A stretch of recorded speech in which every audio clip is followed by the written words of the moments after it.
let's go to the Gower Champion rehearsal. Describe what went on, what didn't go on.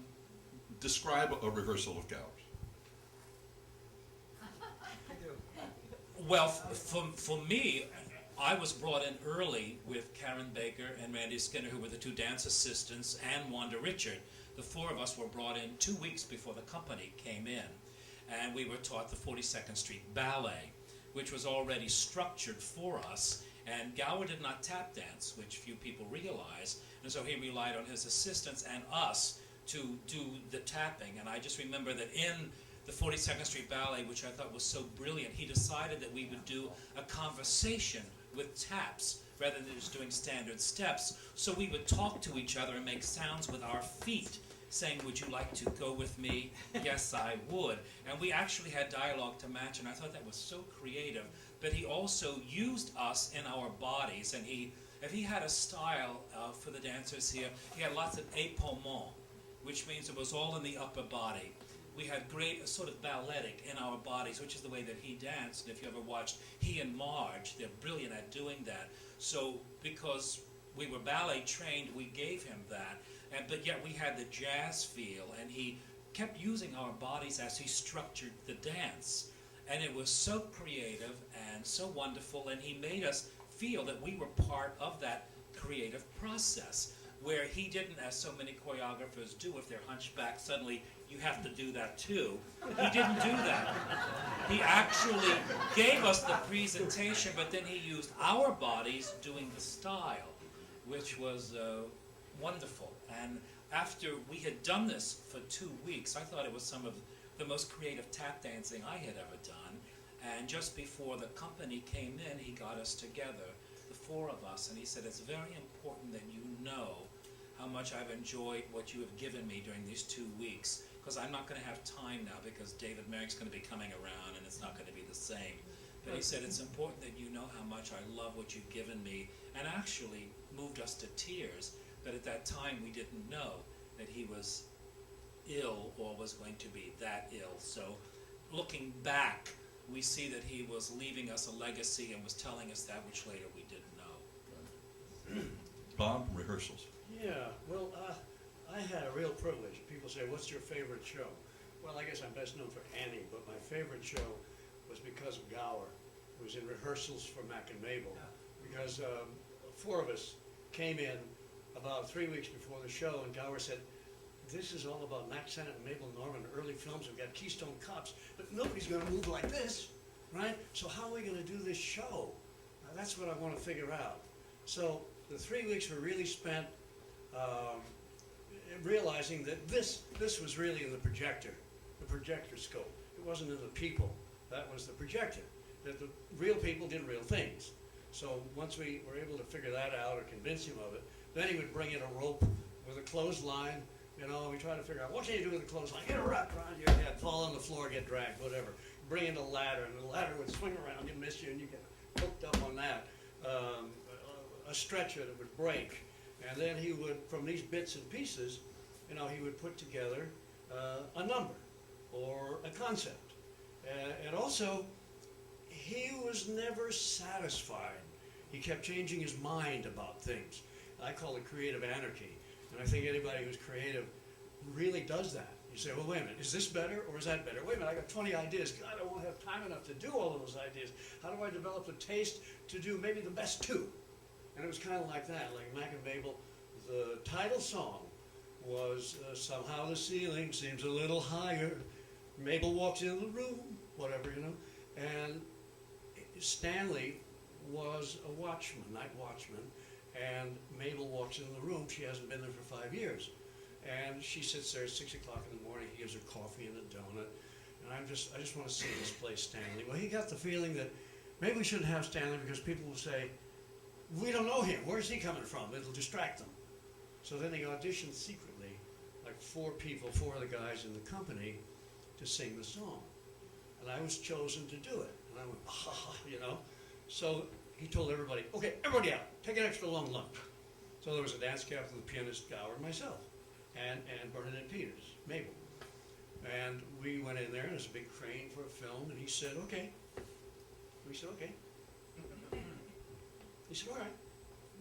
I said, all right. He said, well, I said, okay, why am I here? He said, oh, I don't know. I said, well, let's see. Well, you're a friend of Mabel's. So you stayed here at 6 o'clock in the morning, you slept under the crane, and you get up, she's sitting on it. I said, I got it. Blind man's buff. And all of a sudden, the numbers started. We ran around in a circle, lots of circles with Gower. And then it built up, and the rest of the company was added to it. And finally, we had one big, huge thing. And he said, that's great, that's great. A couple of days later, he said, no, I'm going back to Stanley. It's nothing that you did, he said. It's too much, too soon. So he had a chance to test the idea. And it was fun doing it, you know. And Stanley went back, and it was fine. I think it's important that we discuss what, I don't think that Gower ever got the credit he deserved because he was very cinematic in his style of choreography, and I'll give you two examples. In 42nd Street, if you remember in the scene where the character of Dorothy Brock starts singing, I know now, I'm the only one. So she has this very intimate thing, and on the set, there are the people downstairs at the party. It fades from her, it goes to the party where they're going, I know now you're the lonely one, I know now, a drunken party. Suddenly the set splits open, and I came through as the tenor and said, I know that I know, and we're into the show. So he took one song and took you to 3 different places as you watched the set move, which of course the first Broadway show I saw was Carnival, where you came out and saw an empty stage and you watched everything happen. And like in the Dolly number of dancing, the character of Dolly teaches Cornelius how to dance. She teaches everyone how to dance, and they all dance into the street, and then Cornelius and Mrs. Malloy fall in love, singing the same song in a different atmosphere. They dance out. Suddenly the whole bunch of people come in and they do this whole big dance, which is wonderful, and then suddenly it all filters down to where Dolly couples up all of the principals, and finally little Minnie Fay goes off with Barnaby, and suddenly Dolly is left alone. And that's the end of the number. So he took one number and took you through all of these emotions of all of the characters with one number. And he did that so brilliantly, and I don't think anyone has ever given him the credit that he deserved for having to move a show. No one moved a show faster than Gower. There was no stage wait. The scenery danced. The people danced. You took one song and you went through all of these emotions. That was his brilliance, I think. Yeah. I think I was going to say that's one of the incredible genius they had, was be able to move people on a set, in shows, you know. And he would have set, you know, in every show he had a train station scene, right? I mean, you think Dolly, there was a train station, Mack and Mabel getting out of town, 42nd Street, the train station, always had a train station scene. But he had this incredible ability to move people and make it look interesting, make them look real, you know, like they weren't dancers, we were people. So you always had these characters, like Bob was a character, he was a character. Wonderful, all these people were characters, and he used to really enjoy you becoming a character rather than a dancer. You know what I'm trying to say? That you were a person, and he would build on that person. You know, build on that person that he created. And this is, I think it's true genius. You know, he had these great mental pictures. Bob, that audition that you did, you got to tell him that audition you did for them between I mean, incredible stuff, and he said it's good. We had one train station scene was in I think it was in Sugar. We had a train station scene, and he decided that he wanted to have lots of different characters in it. So I was this I don't know what you call them, I was entombed in this matador outfit.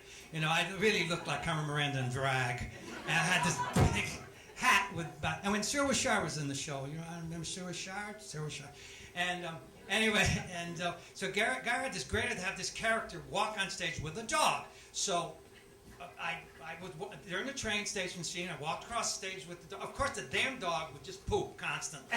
It did not want to go on that stage. So Gower had a brilliant idea. Well, we'll use Sir Wishart's dog, which was a standard-sized poodle about this big. A standard-sized poodle. So I had the dog, and his vision was not complete unless he had this dog walk across the stage. So we got to the edge of the stage. Of course, the damn dog wouldn't go. It got there, took one look at the lights, and that was it.